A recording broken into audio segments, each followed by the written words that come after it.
Bonjour, nous allons parler aujourd'hui, dans cette présentation de diapositive, du symptôme de fatigue dans le cabinet de naturopathie.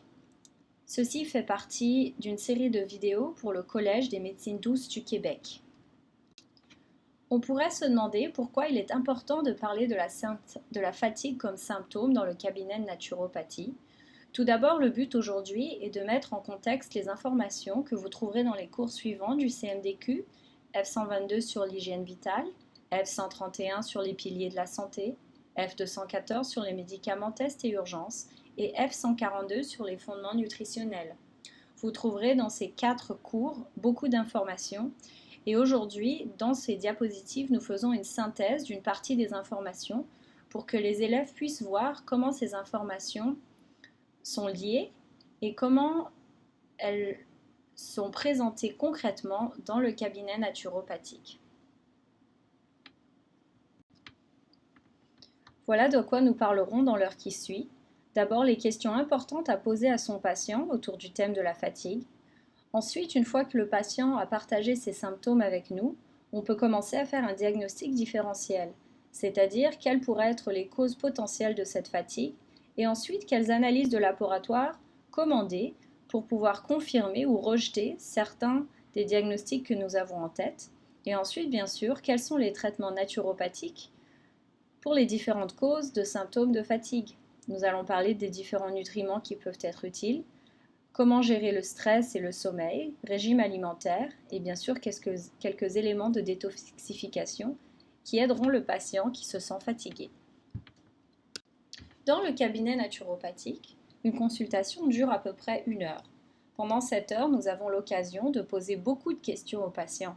Le but étant bien sûr de découvrir quelle est la racine de la maladie, des symptômes dont le patient souffre. Poser les bonnes questions, c'est très important parce que les réponses se trouvent forcément dans ce que le patient va nous dire et va nous aider à orienter notre traitement. Par rapport à la fatigue, il y a beaucoup de questions qui sont importantes. Bien sûr, la première serait depuis quand le patient se sent fatigué. Effectivement, si le patient se sent fatigué depuis 6 mois et qu'on se rend compte que cela correspond à une grosse période de stress au travail, on va penser plutôt à une fatigue de nature surrénale, les surrénales fatiguées, le stress ayant causé ça. Si par contre une femme nous dit que depuis qu'elle a eu son premier enfant et que ses règles sont devenues plus abondantes, on va penser à une fatigue liée plutôt à une carence en fer. Il est donc important d'en demander beaucoup sur l'historique de la fatigue. À partir de quel âge? Qu'est-ce qui a pu se passer dans la vie du patient à partir de ce moment-là? Nous avons aussi beaucoup de gens qui vont nous dire qu'ils sont devenus végétariens et que quelques mois plus tard, ils ont commencé à se sentir fatigués, par exemple. Il est aussi important de savoir s'il y a des émotions liées à cette fatigue. Par exemple, certaines personnes vont nous dire que quand ils se sentent fatigués, leur tolérance au stress baisse et du coup, ils se sentent beaucoup plus irascibles, colériques. D'autres vont nous dire qu'ils se sentent tellement fatigués qu'ils ont du mal à se lever le matin. Dans ces cas-là, on pensera peut-être plutôt à un côté un peu dépressif. Qu'est-ce qui aide le patient à se sentir mieux et qu'est-ce qui va faire que le symptôme est pire? Donc par exemple, s'ils nous disent qu'ils se sentent fatigués et que quand ils partent en vacances, d'un coup ça va beaucoup mieux, encore une fois, ça nous montre plutôt un problème lié au surrénal et au stress. D'autres personnes vont nous dire qu'ils ont peut-être déjà essayé des médicaments, par exemple, qu'ils savent qu'ils ont un problème de thyroïde et que les médicaments thyroïdiens les aident. Encore une fois, cela va affiner le diagnostic pour nous. Et bien sûr, est-ce qu'il y a d'autres symptômes liés à cette fatigue? Est-ce que ça vient avec un maux de tête, avec une douleur au niveau des trapèzes et des épaules, avec des crampes musculaires? Parfois, ça peut venir avec une fièvre. Et tout ça, ça va nous faire penser que c'est plutôt dû à un virus ou une bactérie. Donc au début, nous posons toutes les questions importantes par rapport aux symptômes même de la fatigue, qui est le symptôme principal qui va amener le patient au cabinet naturopathique. Une fois qu'on a récolté toutes les informations sur le symptôme de fatigue même, on veut ensuite avoir plus de perspectives, comprendre mieux sur le contexte autour du symptôme principal. Le contexte contient plusieurs éléments. D'abord, bien sûr, l'alimentation du patient, s'il prend des médicaments ou des suppléments ou compléments naturels, s'il y a un historique personnel et familial autour de cette fatigue ou d'autres maladies, et en général par rapport aux habitudes de vie.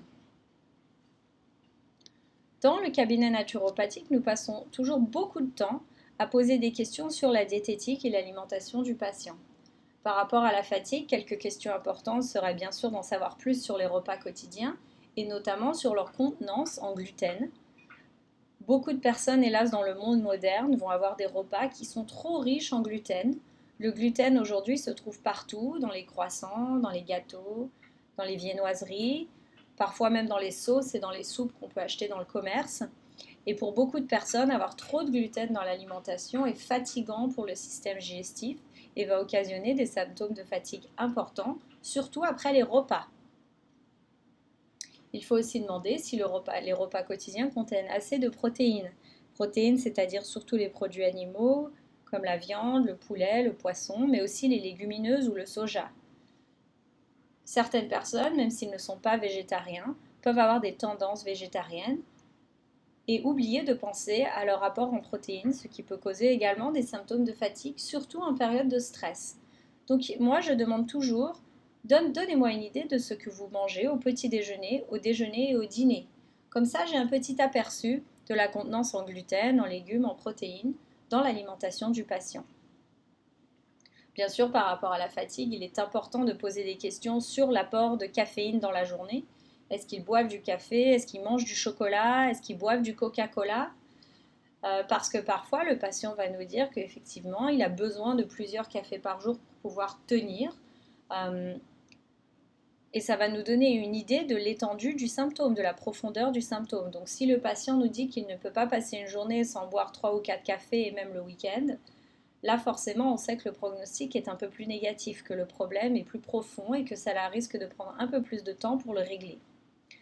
Il est important aussi de demander aux patients s'ils excluent activement certains aliments de leur alimentation.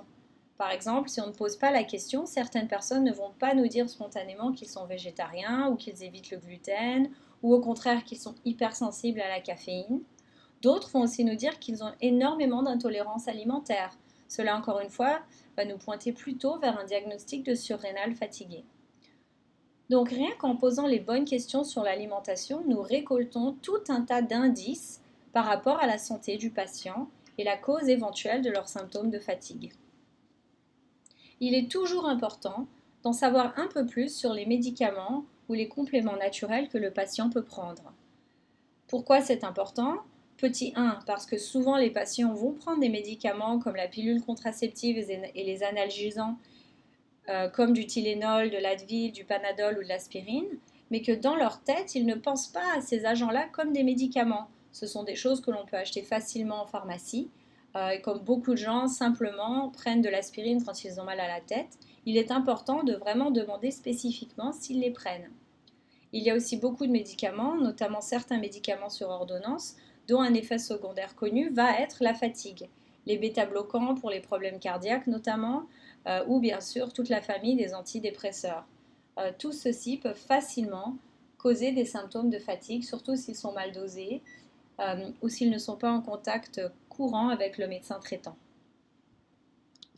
Bien sûr, nous demandons toujours un peu plus sur l'historique personnel de la personne, les hospitalisations et les accidents. Souvent, une personne va nous dire qu'ils ont effectivement été hospitalisés pour une chirurgie ou un accident et que c'est depuis ce moment-là qu'ils se sentent fatigués.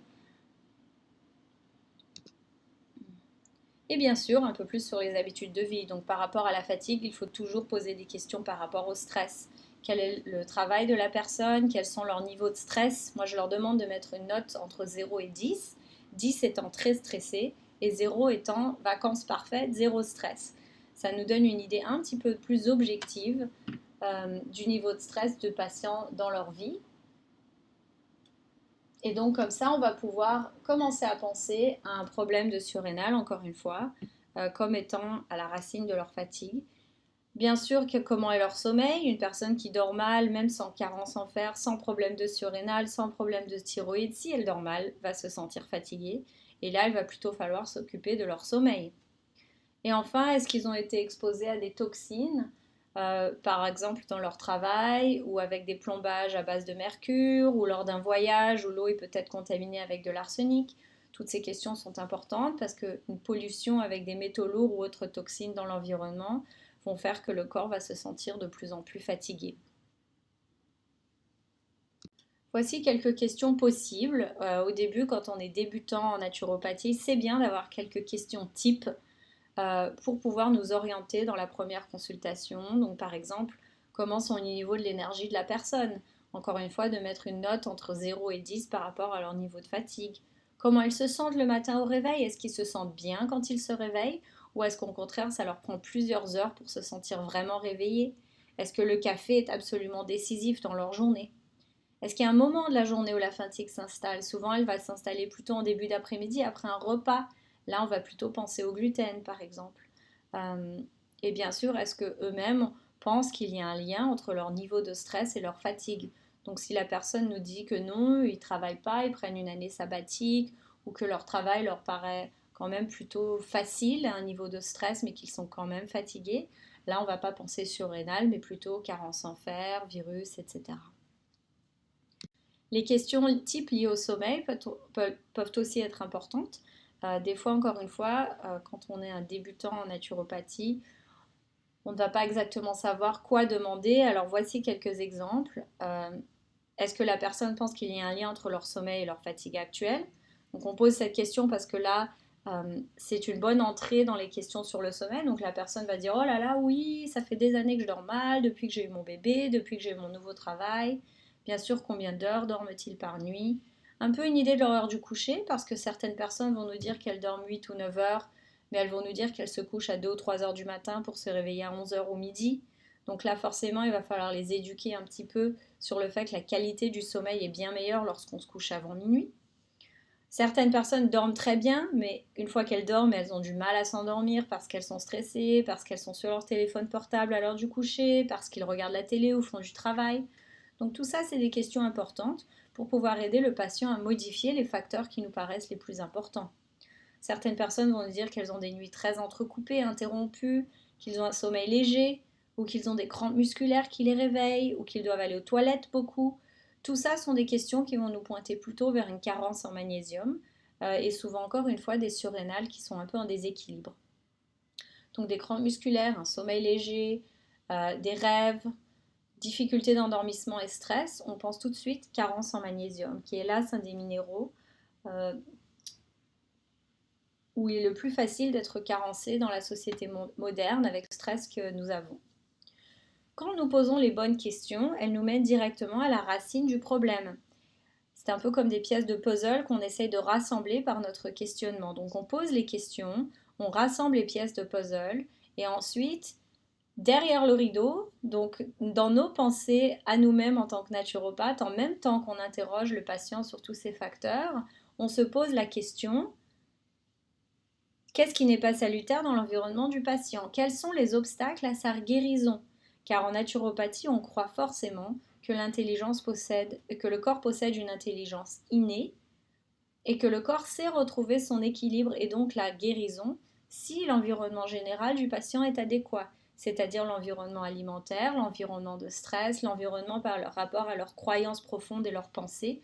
Donc on veut vraiment apprendre à connaître le patient pour les aider à identifier les obstacles à leur guérison. Donc aujourd'hui dans le cours, nous allons parler des éléments les plus basiques dans le diagnostic différentiel de la fatigue. Bien sûr, la fatigue peut aussi être due à tout un tas d'autres raisons, mais les 4 dont on va parler aujourd'hui sont vraiment les 4 principales qu'on voit très très souvent dans le cabinet naturopathique et qu'il faut absolument savoir régler. Alors, dépendamment des diagnostics, on va ensuite avoir des tests sanguins différents et bien sûr des traitements différents. Alors dans les diagnostics possibles, nous avons bien sûr l'anémie qui est extrêmement commune. Un patient anémié, s'il est très anémié, il peut être pâle, mais bien sûr pas toujours. Si l'anémie est assez légère, le patient peut se sentir fatigué sans pâleur.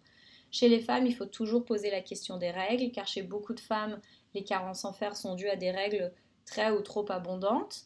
Heureusement, nous avons beaucoup de plantes médicinales qui peuvent aider à régler ce problème. Et souvent, les personnes anémiées vont nous dire qu'elles sont fatiguées, surtout quand elles font du sport. Par exemple, elles montent les marches et elles se sentent très essoufflées. Ou si elles doivent marcher un peu vite ou un peu loin, elles se sentent fatiguées ou elles sentent peut-être que leur pouls est élevé. Donc ça, ce seraient les symptômes principaux qui vont nous faire penser à un problème d'anémie. Une thyroïde en baisse, c'est encore un problème très commun, surtout chez les femmes. Souvent, elle va être associée à bien sûr de la fatigue, de la prise de poids et peut-être un manque de motivation, un sentiment dépressif. Parfois, le transit intestinal ralentit. Et certaines femmes vont remarquer une sécheresse de la peau ou parfois une perte des poils au niveau des sourcils. Souvent, une thyroïde en baisse va être due à des années d'intolérance alimentaire, souvent un deuil ou une période de stress et de tristesse intense, comme un divorce par exemple. Le stress, bien sûr, est un grand facteur à la base des problèmes de fatigue. Donc le stress, ça peut créer un sommeil problématique ou le stress et la fatigue fait que le matin, la personne a du mal à se réveiller, elle a du mal à démarrer, elle se sent encore fatiguée en début d'après-midi et on va penser à un problème surrénalien et de stress si elle nous dit que vers 5 heures de l'après-midi, leur niveau d'énergie remonte et qu'au coucher, en fait, ils ne se sentent pas du tout fatigués, ils ont envie de faire tout un tas de choses et qu'ils ont du coup du mal à s'endormir. Ça va très souvent venir avec une carence en magnésium due au stress sur les surrénales. Et parfois, la personne va aussi se plaindre d'avoir des infections fréquentes, des infections respiratoires, urinaires, des infections dermatologiques. Car des surrénales en baisse, dues au stress, créent bien sûr des carences immunitaires. Une très grande partie des patients qui viennent nous consulter en cabinet naturopathique vont avoir une diététique totalement inadéquate. Par rapport à la fatigue, ça veut souvent dire beaucoup trop de gluten, très peu de protéines et parfois une alimentation avec beaucoup de produits industrialisés et raffinés qui n'ont donc pas les nutriments nécessaires pour vraiment nourrir la cellule de la personne et donc leur permettre de ne pas être fatigués. Alors, dépendamment de ce que la personne va nous dire, ou parfois aussi, on n'a aucune idée après le questionnement, ce qui est quand même rare. Donc, heureusement, nous avons certains tests sanguins qui peuvent nous aider. Alors, si nous pensons à un problème d'anémie, on va vouloir demander une numérotation fonctionnelle sanguine, c'est-à-dire c'est un test sanguin qui nous permet de voir le nombre de globules blancs et de globules rouges dans le sang pour savoir si les globules rouges sont en baisse. Car l'anémie, c'est ça, c'est quand il n'y a pas assez de globules rouges dans le sang et donc pas assez d'oxygène dans le sang pour alimenter les cellules de la personne, ce qui va créer bien sûr de la fatigue, de l'essoufflement, de la pâleur. On veut aussi demander les tests sanguins par rapport au fer. Donc ça, c'est un panel qui peut se faire très facilement chez généraliste et aussi les taux de ferritine. La ferritine, bien sûr, c'est la forme de stockage du fer. Donc, par exemple, une personne peut ne pas être anémiée avec un taux de fer qui n'est pas si mal, mais un taux de ferritine très bas. Beaucoup de personnes vont nous dire que si leur ferritine est en dessous de 40 ou 50, ils vont se sentir fatigués. Donc, ces personnes-là auront besoin d'augmenter le fer dans leur diététique, même s'ils ne sont ni anémiés et que leur fer n'est pas si bas. Une autre cause d'anémie, ce n'est pas nécessairement le fer, mais la vitamine B12 ou le folate. Ces deux-là, quand il n'y en a pas assez, vont faire que les globules rouges ne peuvent pas être produits, et donc encore une fois un schéma d'anémie. Donc il est important de demander à voir tous ces tests sanguins, encore une fois qu'ils peuvent le faire chez leur médecin généraliste. Par rapport à la thyroïde, nous voulons voir les tests de fonction thyroïdienne, c'est-à-dire ce qu'on appelle Free T3 et Free T4, ou T3 libre et T4 libre. T3 et T4, ce sont les deux hormones principales créées par la thyroïde. Et le TSH, c'est l'hormone qui est produite par le cerveau pour stimuler la thyroïde. Nous voulons aussi bien sûr voir les anticorps antithyroïdiens. Souvent ces anticorps-là, quand ils sont présents, souvent dû à une mauvaise alimentation ou un schéma de stress, peuvent ralentir la thyroïde. Si nous suspectons que le stress et les surrénales en baisse sont la cause de la fatigue, on a d'un seul coup beaucoup moins de tests sanguins qui sont utiles, surtout vu qu'un diagnostic de baisse surrénalien n'est pas pris sérieusement par la médecine allopathique. Donc nous avons en fait très peu de tests. Les tests que nous avons par rapport aux tests sanguins sont des tests qui ne sont pas très précis mais qui peuvent quand même nous orienter. Donc si on a accès au magnésium présent dans le globule rouge comme test, donc pas le magnésium sanguin mais le magnésium vraiment dans le globule rouge, qui est un test que beaucoup de médecins ne vont pas proposer, ça peut nous donner une idée de l'étendue de la carence en magnésium. Le DHEA et le cortisol sont bien sûr deux hormones produites par les surrénales. C'est important de faire le test sanguin le matin pour voir les taux de DHA et de cortisol qui sont censés être relativement élevés le matin et c'est ça qui va nous donner de l'énergie pour commencer la journée. Alors, sur le test sanguin, DHA et cortisol vont toujours être dans la norme de laboratoire. Effectivement, si ceux-ci sont très bas, le patient en fait devrait être hospitalisé. Ça veut dire que leurs surrénales sont tellement en baisse qu'on pourrait appeler ça de la neurasthénie, qui est quelque chose pour lequel il faut vraiment prendre l'hormone synthétique cortisol pour s'en sortir. Heureusement, c'est quelque chose de très rare. Euh, donc, ce que nous espérons voir quand on demande le DHEA et le cortisol, en fait, c'est bien sûr que ces taux soient dans la norme, mais on veut qu'ils soient au milieu de la norme de laboratoire. On ne veut pas qu'ils soient vers le bas, parce que si les deux sont vers le bas, ça commence à nous dire qu'il y a un problème surrénalien, que les surrénales sont en baisse. Si on pense qu'il y a une intolérance dans leur diététique, on veut faire un test d'intolérance d'immunoglobuline IgG ou IgA. Ceci est un test qui n'est pas proposé par la plupart des médecins traitants, mais certains médecins dans le privé ou certains laboratoires directement vont travailler avec le patient pour nous montrer les résultats de ces tests qui vont encore une fois confirmer la présence d'une intolérance alimentaire.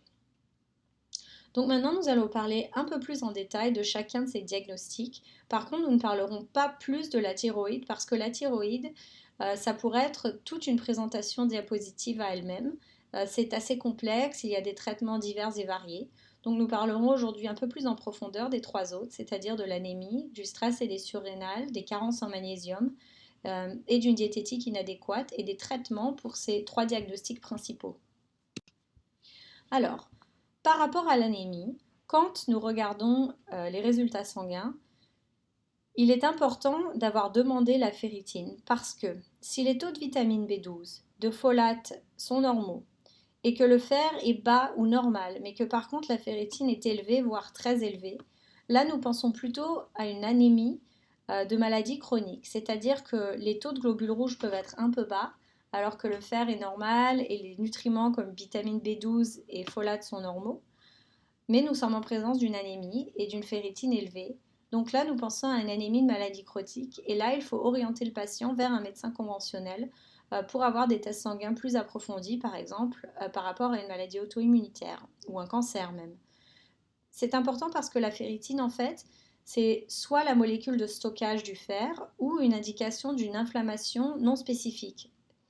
Donc une ferritine élevée, ça peut dire qu'il y a de l'inflammation quelque part dans le corps qui n'est pas liée au taux de fer et au fer dans l'alimentation. Une ferritine élevée, ça peut aussi être dû à un problème de foie, par exemple une cirrhose, une personne qui a un diabète avancé, qui est en surpoids, etc.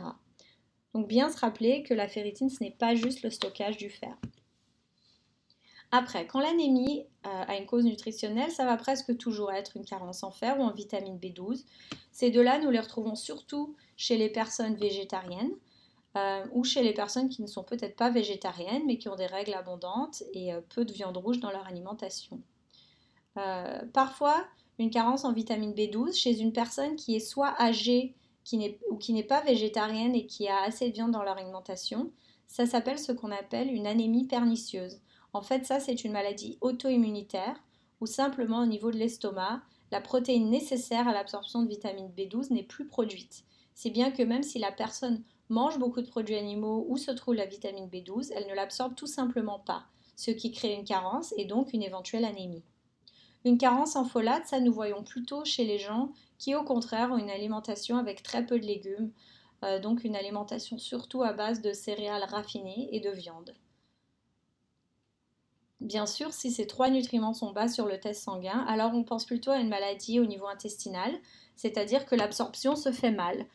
Bien sûr, la maladie principale de ce problème d'absorption, ça va être la maladie de cœliaque, qui est due à trop de gluten dans l'alimentation, ce qui crée une réaction auto-immunitaire et une destruction graduelle de la surface d'absorption des petits intestins ou de l'intestin grêle.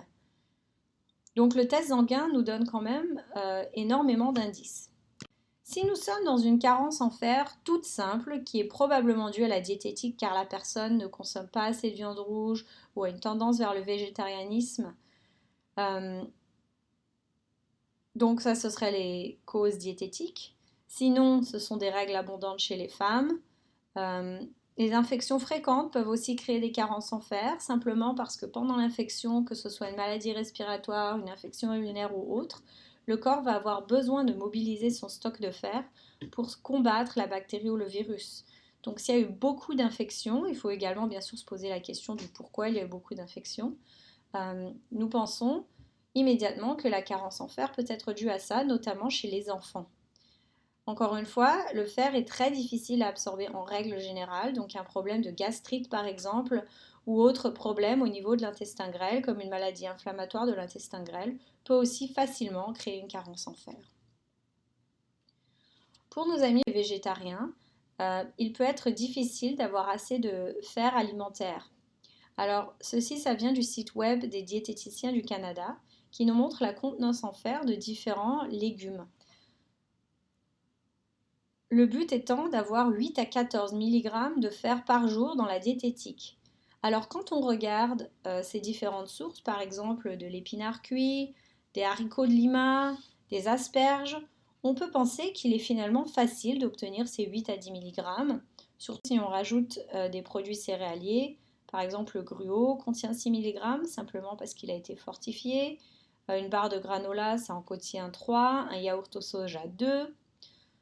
Donc on peut se dire, finalement, ce n'est pas si difficile. On compare avec les sources animales de fer et on voit que dans tout ce qui est abats, le foie, etc., nous pouvons avoir des taux assez élevés, mais qu'à part ça, dans la dinde, le poulet, la viande, finalement, comparé aux sources végétariennes, on n'a pas l'impression qu'il y en ait autant que ça. Pour les végétariens, voici quelques substituts de viande qui sont aussi de bonnes sources de fer, comme le tofu, les haricots et autres légumineuses, les graines et bien sûr la mélasse noire qui est assez élevée en fer. Le problème, ce n'est pas en fait le taux objectif de fer dans les aliments végétariens, car comme vous avez vu, effectivement, les épinards, les légumineuses et d'autres légumes contiennent pas mal de fer, mais le problème, c'est que dans les aliments végétariens, le fer se trouve sous forme non hémique, alors que dans les aliments, les produits animaliers, le fer se trouve sous forme hémique. Alors quelle est la différence? Là à gauche, vous voyez la boule de couleur bordeaux ou marron, ça c'est en fait un ion de fer. Quand le fer est non hémique, cette boule se trouve toute seule ou alors accrochée à certaines fibres, ce qui va rendre l'absorption du fer très difficile. Le fer non hémique est absorbé de 2 à 20%, bien qu'elle puisse être augmentée par une consommation d'aliments acides ou de vitamine C. Par exemple des suppléments de vitamine C, du jus d'orange, de la sauce tomate. Le fer hémique, c'est du fer qui se trouve dans un anneau que vous voyez ici autour de l'atome de fer et qu'on voit en fait la même reproduction mais légèrement différente à droite.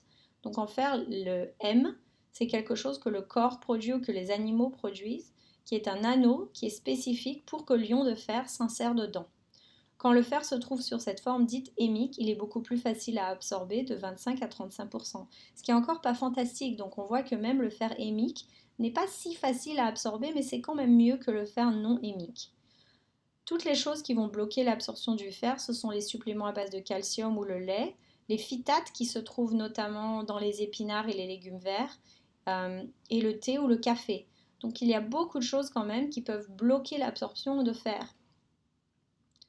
Et c'est donc là le problème, c'est que même s'il y a un taux de fer important dans tous les légumes que nous avons vus dans le tableau que je vous ai montré dans le diapositive, en fait il est très mal absorbé. C'est pour ça que les produits animaux qui contiennent du fer sont quand même plus faciles à absorber et que c'est mieux donc d'utiliser la viande rouge par exemple pour faire monter le taux de fer d'une personne qui est en anémie. Bien sûr, nous avons aussi les suppléments alimentaires. La vitamine B12 se trouve à peu près dans les mêmes aliments que le fer, c'est-à-dire des produits animaux. Alors que le folate, par contre, se trouve dans tous les légumes à feuilles vertes. Là, je vous ai montré un petit aperçu des aliments les plus riches en vitamine B12. Vous voyez que c'est surtout des aliments d'origine animale, notamment tous les animaux marins, les coquillages, les huîtres, etc. Souvent, quand la personne est déjà en anémie, c'est-à-dire que leurs globules rouges sont bas, ou alors que leur taux de B12 et de fer et de folate sont bas sur le test sanguin, ou un des trois est bas, on va devoir se tourner vers une supplémentation. Alors, chez une personne végétarienne, il n'est pas rare qu'un végétarien doive prendre des suppléments de vitamine B12 et de fer un peu tout le temps, sauf s'ils font vraiment des efforts importants pour augmenter leur consommation de fer dans l'alimentation. Ce qui peut beaucoup aider, c'est la mélasse noire. Pour ces 3 suppléments, je recommande de faire au minimum 3 mois et de refaire un test sanguin. Pour le folate et la vitamine B12, c'est pas si important de retester les valeurs sanguines car ce sont des suppléments qui ne sont pas toxiques. Par contre, le fer, s'accumule graduellement dans le corps et si les taux sont trop élevés, ça devient toxique et donc ce n'est plus un bénéfice pour le patient. Donc après 3 mois, on veut tester les taux sanguins à nouveau pour savoir si on doit continuer ou arrêter le fer et bien sûr ajuster la dose. La plupart des suppléments de fer viennent dans des formes qui sont très peu digestes. Donc la plupart des suppléments en fer recommandés par les médecins généralistes sont peu digestes, créent soit de la nausée, des douleurs gastriques ou de la constipation, ce qui va faire que beaucoup de patients n'ont pas du tout envie de les prendre et ne les prennent pas. Donc nous voulons nous tourner vers des suppléments de fer qui sont peut-être un peu plus chers, comme les chélates et les gluconates, qui sont beaucoup mieux absorbés. On va prendre ces suppléments pendant 3 mois et refaire un test sanguin. Avant, les patients pouvaient aller chez les généralistes et faire des piqûres de fer, mais c'est des piqûres qui ont tendance à être très douloureuses et qui créent une pigmentation sur la peau qui ne part pas toujours, qui ressemble à un gros bleu. Donc aujourd'hui, on préfère faire une infusion au fer qui dure une bonne heure chez le généraliste. C'est une perfusion avec du fer dedans.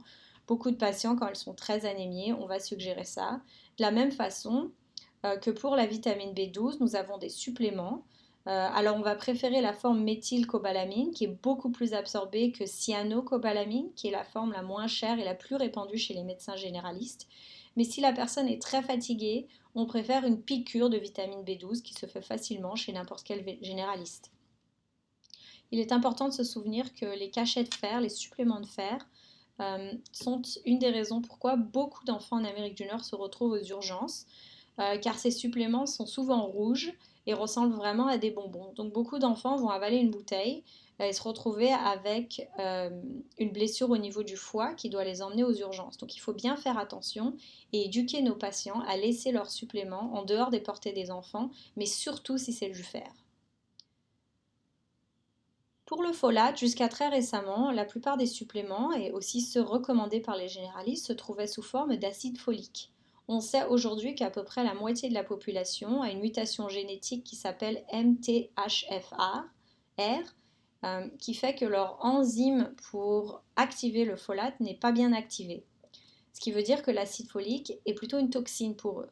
Donc aujourd'hui, surtout si on n'a pas fait une analyse génétique avec notre patient, ce qui va être le cas de la plupart des gens, on veut recommander la forme MTHF, c'est-à-dire en anglais methyl tetrahydrofolate, qui est la forme activée du folate, et on va recommander au moins 400 microgrammes par jour. Donc voilà ce qui explique un peu mieux nos traitements nutritifs pour de l'anémie. Nous parlerons maintenant de notre deuxième diagnostic principal, c'est-à-dire le stress. Comme je vous le rappelle, nous ne parlerons pas plus de la thyroïde aujourd'hui, mais nous ferons ça à une autre présentation. Donc le stress est bien sûr une source de fatigue très importante. Autant nous parlons du stress un peu tous les jours, ce n'est pas juste une perception mentale, émotionnelle et psychologique. Le stress, un état de stress, est un véritable état physiologique qui se définit par la présence d'adrénaline et de cortisol dans le sang. Ces deux hormones sont nos hormones de stress qui sont produites en réponse à une situation qui est perçue comme menaçante. Aujourd'hui, nous parlons du syndrome d'adaptation généralisée quand nous parlons des surrénales, qui est en fait un terme assez ancien. C'est une définition que nous devons au chercheur Hans Selye, qui était un chercheur autrichien à l'université de McGill, qui a publié un article en 1926 dans le célèbre magazine scientifique Nature et ses recherches étaient basées sur des rats de laboratoire. Mais nous savons aujourd'hui que finalement, les rats ou les êtres humains, nous avons une réponse au stress assez similaire. La réponse au stress, nous l'appelons en anglais fight or flight, ou le syndrome d'adaptation généralisée, qui est vraiment la réponse naturelle du corps à une situation stressante, difficile, voire menaçante. Cette réaction était déjà présente dans le corps de nos ancêtres, les hommes et les femmes de caverne. Donc il faut s'imaginer que ces personnes-là, leur système nerveux était pour la plupart du temps détendu, mais que si un prédateur apparaissait, comme un tigre ou un mammouth, d'un seul coup, bien sûr, le cerveau percevaient ça comme une menace et créaient d'un seul coup une grande production d'adrénaline et de cortisol, le but étant de créer des conditions physiologiques comme une accélération des battements cardiaques, une accélération de la respiration, une accélération de la transpiration, plus de sang qui va vers le cœur, vers les poumons, mais aussi vers les muscles, mais qui ne va plus vers l'appareil reproductif et digestif. Donc vraiment un état physiologique qui va nous permettre de combattre le prédateur ou de s'échapper. C'est pour ça qu'aujourd'hui encore, quand nous nous retrouvons dans une situation de stress aigu, on va avoir tendance à transpirer, avoir un rythme cardiaque très accéléré, etc. Donc à la base, ce syndrome d'adaptation était en fait quelque chose de très sain et naturel, ce qui faisait que si tout allait bien, l'homme des cavernes échappe à son prédateur, peut ensuite à nouveau se détendre et dans la détente régénérer tout son système, sentir son système digestif s'activer à nouveau pour absorber les nutriments et régénérer les glandes surrénales qui produisent l'adrénaline et le cortisol. On peut penser aux glandes surrénales comme notre réservoir d'essence. Une essence qui est nécessaire à gérer n'importe quel stress physique ou traumatisme physique, par exemple les gens qui font énormément de sport, les blessures sportives, les marathoniens, mais aussi ce qui va être un stress physique, ça va être une maladie, la consommation de caféine ou de nicotine qui surstimule les surrénales et les fatigues. Toute exposition à un stress chimique, par exemple des métaux lourds, la pollution dans les grandes villes, mais aussi des toxines diététiques comme par exemple trop de gluten, trop de laitage. Tout ça, ce sont des stress physiques qui vont fatiguer nos surrénales et qui vont utiliser beaucoup de l'essence qui se trouve dans leur réservoir. Tout stress émotif comme des pensées négatives, un stress dans une relation par exemple avec son conjoint, ses enfants, son patron, ou des pensées et des croyances négatives sont un stress émotif qui va aussi fatiguer les surrénales. Elles devront aussi travailler pour gérer tout ça et ça va faire rabaisser notre réservoir d'essence. Par la recherche, on sait aujourd'hui que normalement nos glandes surrénales sont faites pour être exposées à des pics ponctuels de stress, c'est-à-dire s'échapper du prédateur. Et voilà, au bout de quelques minutes, voire une heure, c'est terminé. Le corps peut se régénérer. C'est ce qu'on voit qui était en orange ici. Après, ces gens-là, souvent, ils vont avoir de la difficulté à contrôler leurs émotions avec une tendance à l'irritabilité et l'irascibilité, et souvent un sommeil léger et parfois des infections fréquentes. La plupart des gens, dans la phase de résistance, ne vont pas avoir tous ces symptômes. Souvent, ils vont avoir un ou deux ou trois, mais avec les autres pièces de puzzle de ce qu'ils vous auront dit, vous pourrez reconstituer l'histoire. Dans la phase d'épuisement, c'est beaucoup plus net. Alors la personne va se sentir fatiguée. Par exemple, ils vont dire que s'ils vont faire 1 heure de sport, il faut qu'ils sont complètement à plat tout le reste de la journée, voire ils doivent rester au lit le jour d'après. Chez les femmes, ça peut commencer à créer un problème de règles irrégulières ou un syndrome prémenstruel très désagréable qu'ils n'avaient pas nécessairement avant. Beaucoup de gens aussi, dans les symptômes d'un début de la phase d'épuisement, ce qui va se passer, c'est que quand ils sont dans la position assise et ils se lèvent d'un seul coup, ou de la position allongée à debout, ils vont avoir un moment d'étourdissement. Et en fait, ça, c'est parce que les glandes surrénales produisent aussi une hormone qui s'appelle l'aldostérone, qui est importante pour régler la tension artérielle, notamment dans les changements de position. Et là, si la phase d'épuisement est déjà bien installée, la personne peut commencer à faire une vraie dépression, avoir un manque de motivation totale, se sentir crevé, avoir juste envie de rester au lit, et parfois entrecoupé de crises d'angoisse ou d'anxiété importantes, ou d'un seul coup, sans raison, ils vont avoir des battements cardiaques accélérés, l'impression qu'ils vont mourir d'une minute à l'autre, une impression d'accélération ou de dédoublement très désagréable. Donc si par exemple la personne nous dit que c'est lié à par exemple prendre l'avion, prendre le métro ou des situations, ou prendre l'ascenseur, des situations de claustrophobie ou de phobie en général, on ne va pas nécessairement penser surrénal. Mais si ces crises d'angoisse surviennent d'un seul coup quand il n'y a pas vraiment de raison, en fait ce sont des pics d'adrénaline produits au mauvais moment simplement parce que les surrénales sont épuisées et qui créent ce genre de symptômes qui sont très difficiles à traiter. Au test sanguin, ce qu'on va voir, c'est le taux de cortisol et le taux de DHEA qui est certes encore dans la norme, mais bas. Donc on va vouloir les faire remonter pour qu'ils soient au moins au milieu de la norme laborantine. Dans la phase de résistance, nous ne verrons rien sur le test sanguin, mais sur un test salivaire, on verrait éventuellement des taux légèrement surélevés de cortisol.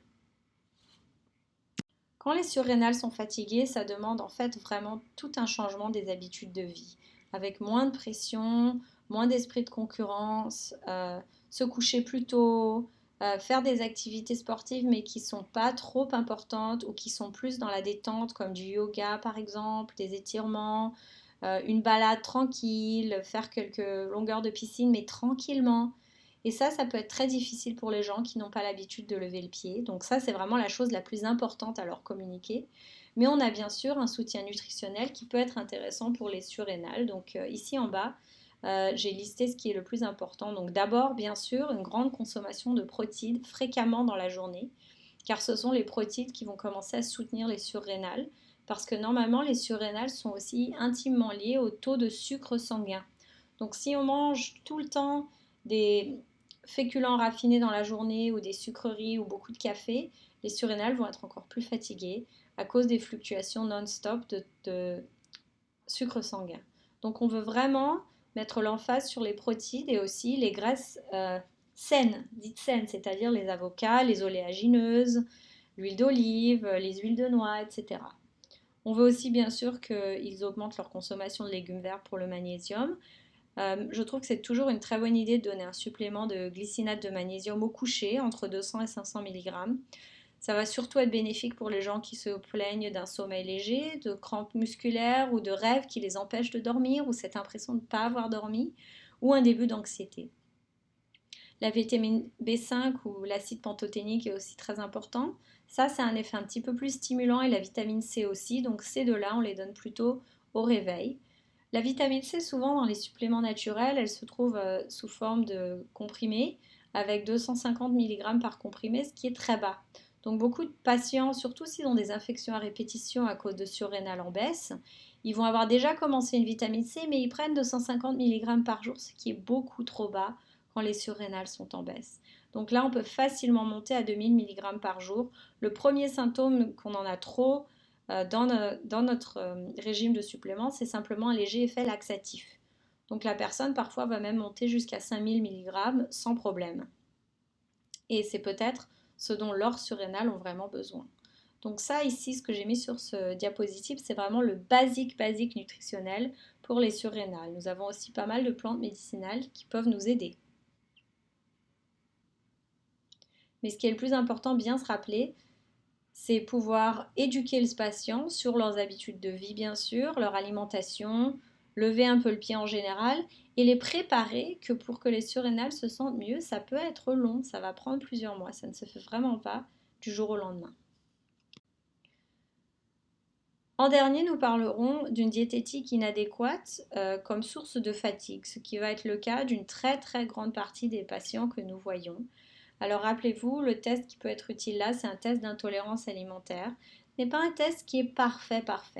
Donc parfois, une personne peut avoir une intolérance qui ne va pas être présente sur les résultats du test, simplement parce que nous produisons 4 différents anticorps, IgG, IgA, IgM et IgE.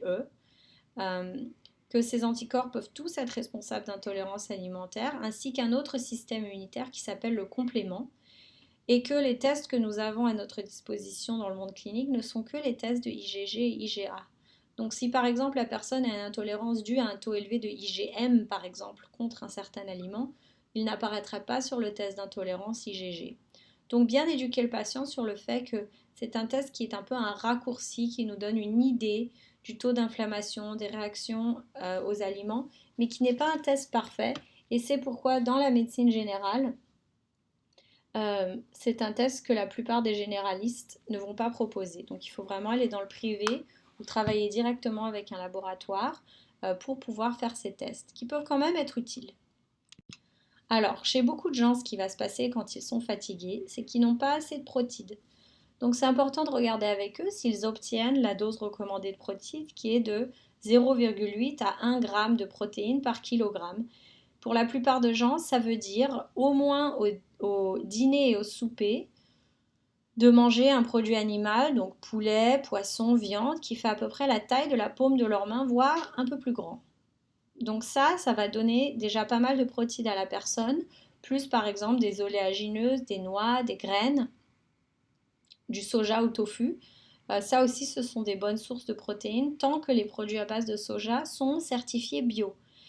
car hélas, le soja qui n'est pas bio a tendance à être génétiquement modifié, ce qui veut dire que beaucoup de pesticides vont avoir été utilisés sur la plante qui se retrouvent à l'intérieur de l'aliment, ce qui est bien sûr délétère. Euh, et après, il va falloir aider le patient très souvent à réduire le gluten dans leur alimentation. Donc, un signe que la personne a trop de gluten, c'est déjà très simplement objectivement. Si la personne vous dit au petit déjeuner, je mange un croissant, au déjeuner, je mange un sandwich, c'est Subway, à mon goûter, je prends des petits biscuits ou un muffin de Starbucks et au dîner, je mange des pâtes ou de la pizza. Là, on voit carrément à tous les repas, hop, gluten raffiné. Et souvent, ces personnes-là vont nous dire qu'elles se sentent comme ça après les repas. C'est-à-dire qu'elles mangent et elles se sentent fatiguées, elles ont les paupières lourdes. Des fois, elles se sentent aussi ballonnées à cause du gluten. Donc, une personne qui décrit ça ou qui décrit faire de la rétention d'eau, notamment au niveau des cuisses et de l'abdomen, on pense quand même très souvent gluten. Alors, le but va être, ce qui est le plus efficace, c'est que la personne arrête complètement le gluten tout en augmentant les protéines, les légumes verts et les produits non raffinés. Et ils vont avoir besoin de votre aide pour avoir des idées, pour réussir à changer leur habitude de vie. C'est pas facile. Pendant au moins 2 semaines. Donc pendant au moins 2 semaines, il faut faire zéro gluten, plus de légumes et plus de protéines. Ce qui va se passer souvent, et il faut toujours bien apprendre aux patients d'avoir la bonne expectative parce que sinon ils ont peur et ils peuvent se décourager.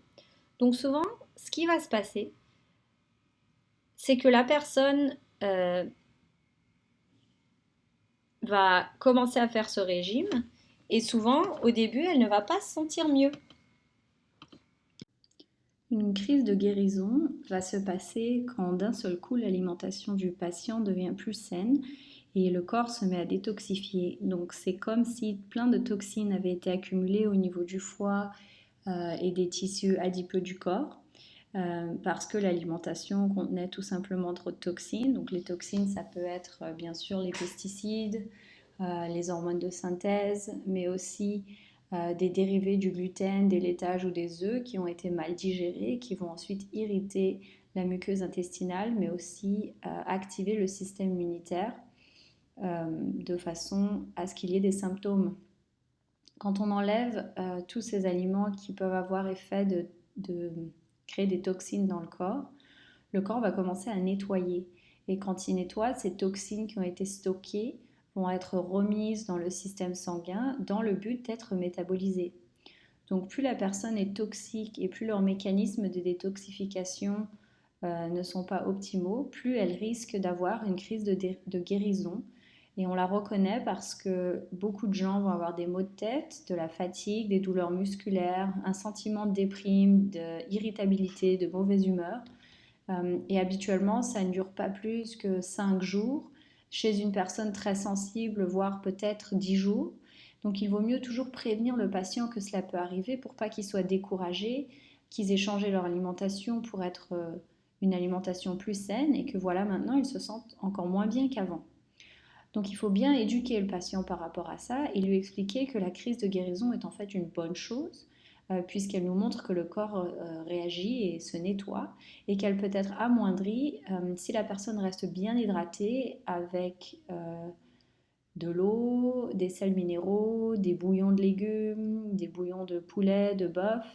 Le repos est important, donc de ne pas planifier ce régime pendant une période stressante ou de voyage et d'utiliser des suppléments alimentaires qui vont soutenir le foie, donc les mécanismes de détoxification dans le foie et également la digestion. Donc moi je recommande toujours des fibres, c'est-à-dire 2 cuillères à soupe de graines de chia ou de graines de lin moulu à prendre avec un grand verre d'eau, au moins 1 heure avant ou après la prise d'un médicament ou d'un supplément, simplement parce que la fibre va aussi absorber les suppléments et les médicaments et faire qu'ils seront moins efficaces. Donc on va être sûr qu'ils sont pris loin de ces produits-là avec un grand verre d'eau car les fibres fonctionnent en absorbant les fluides et en lubrifiant les selles et en absorbant toutes les toxines qui vont être mises dans le système digestif par le foie et la bile.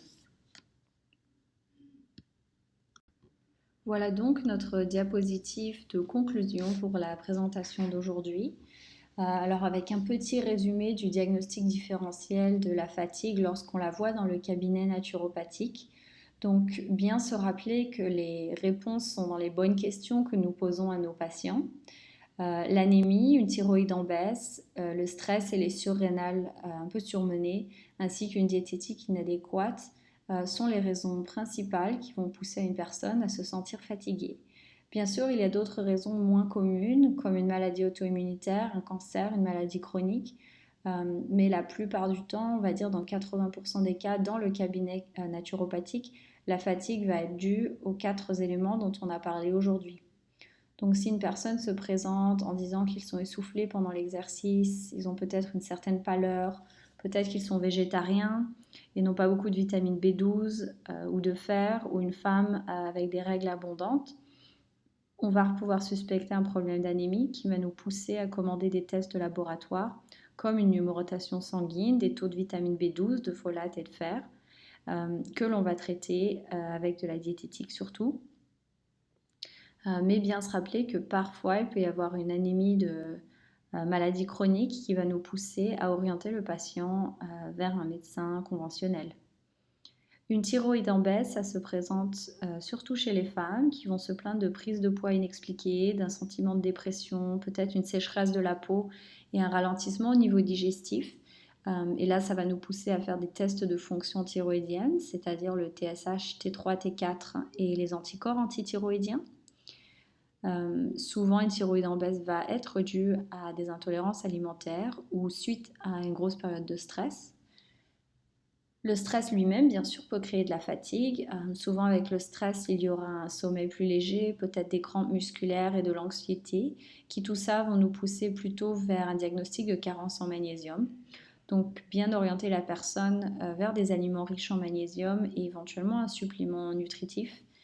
Si la personne a des infections à répétition, on peut aussi penser que ça puisse causer des surrénales fatiguées et une carence en fer, car les infections à répétition peuvent causer des carences en fer. Si les surrénales sont fatiguées, comme test sanguin, nous avons le cortisol et le sulfate de DHEA. Et pour la carence en magnésium, les taux sanguins ne sont pas très utiles. Par contre, les taux de magnésium dans le globule rouge, qui est un test sanguin qui est difficile à obtenir, peut être très utile.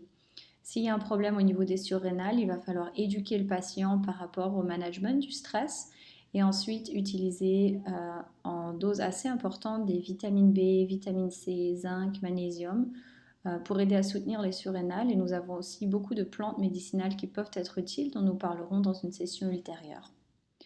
Pour beaucoup de gens, la fatigue, c'est un problème qui est uniquement lié à la diététique. Dans ces cas-là, on va suspecter un problème de diététique inadéquate si le patient mange énormément de gluten, peu de protéines, peu de légumes. Dans ces cas-là, on va recommander littéralement une détox où on va réduire le gluten dans l'alimentation, augmenter les protéines, les légumes, enlever les aliments industrialisés ou raffinés et bien prévenir son patient d'un risque de crise de guérison et le soutenir avec des fibres, des suppléments qui soutiennent le foie, beaucoup de repos et de fluides. Voilà donc la conclusion pour la présentation d'aujourd'hui sur la fatigue et merci pour votre attention.